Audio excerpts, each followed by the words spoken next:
polite, you know. I don't think I really, because I know I wasn't running fast. Harvey Coleman was on there, isn't he? That's right. He introduced himself while I was running, in fact. Christy may not know how to play baseball. Surprise, Richard! But she knows how to write hit songs. Her latest entitled, Hold Me.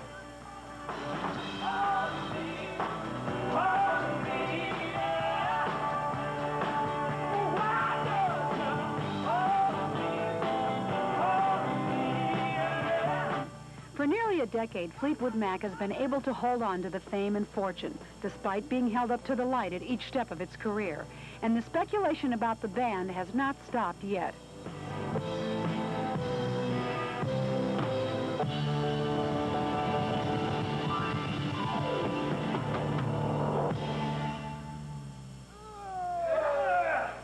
We're getting on really well. I mean, you know, there's always lots of stories about Fleetwood Mac, and we're breaking up, and we're not breaking up, and this, that, and the other. We've lived like that for the last 7 years with this configuration of people, and I mean, I'm you know, probably go on for another 10 years. Who knows? You can go your own way. Since Fleetwood Mac started back in 1969, several former members of the band have gone their own way. So there's a lot of talk about how this 10th lineup is getting along with each other. For a while, their lives read like a soap opera. Christine and her husband, John McVie, got a divorce. And the couple, Stevie Nicks and Lindsey Buckingham, broke up.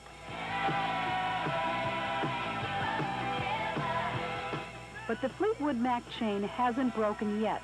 According to Mick Fleetwood, the links are growing stronger.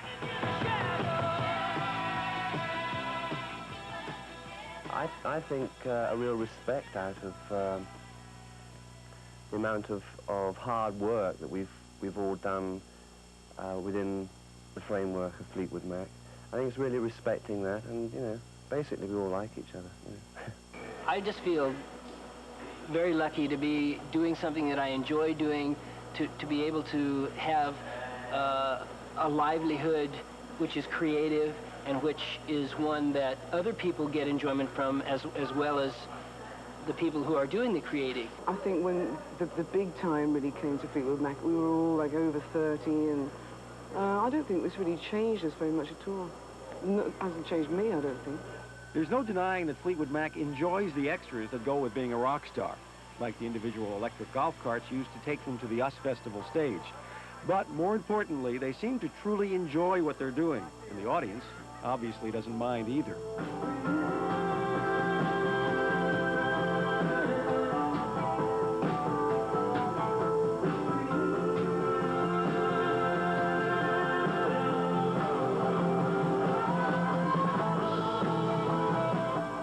Stephanie, Stevie Nicks, the visual focus of Fleetwood Mac.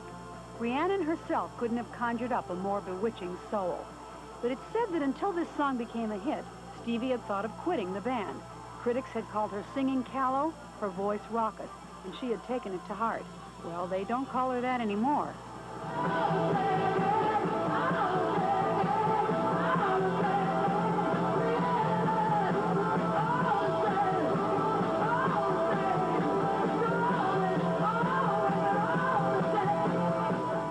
She works totally off her emotions as a person, which can be exhausting for people around her and exhausting for herself, but that's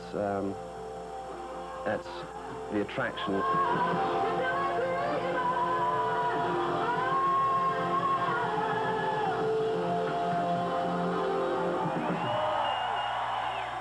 Last year, Stevie left to make a record with Tom Petty and start her solo career.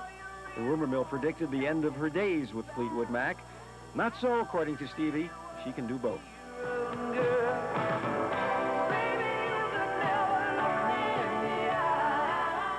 I play everything that I've got for Fleetwood Mac, and they pick what they want, and then what's left over or what I write new, I use for myself.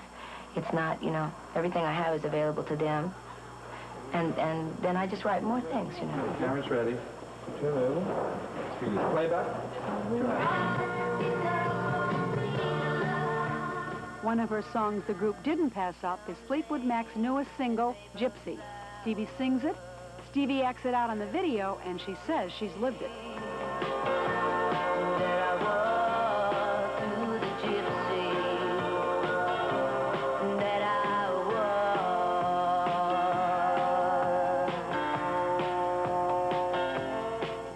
was. Gypsy is about going back to the gypsy that I was prior to Fleetwood Mac. Back when Stevie was this gypsy, she traveled around the country with Lindsey Buckingham. She worked as a waitress during the day so they could perform their music at night. To the gypsy that remains, faces freedom with a little fear.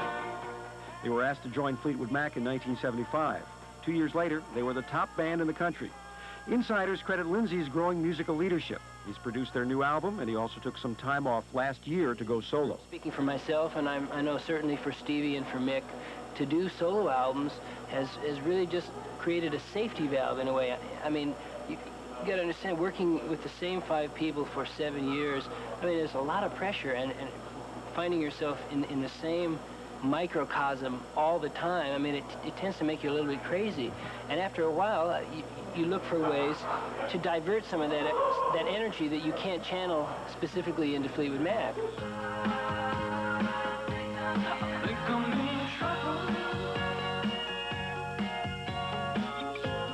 In case you're wondering, the only member of Fleetwood Mac who hasn't done a solo album is John McVie.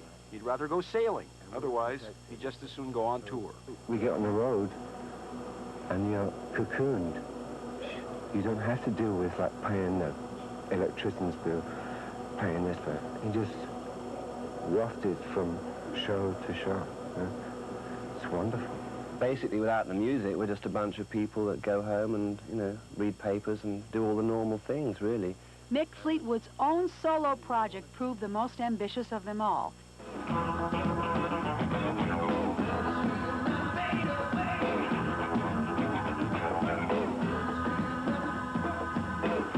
The Visitor really is a dream I've had for many years, having traveled fairly extensively in Africa through the years, of being able to not only play with African musicians, but to take musicians, Western musicians, if you like, to Africa.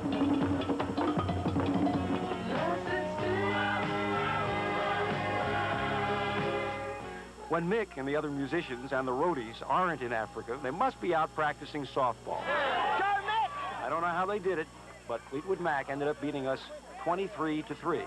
Yes, 23-3. If Fleetwood Mac ever does break up, maybe then we can win a softball game.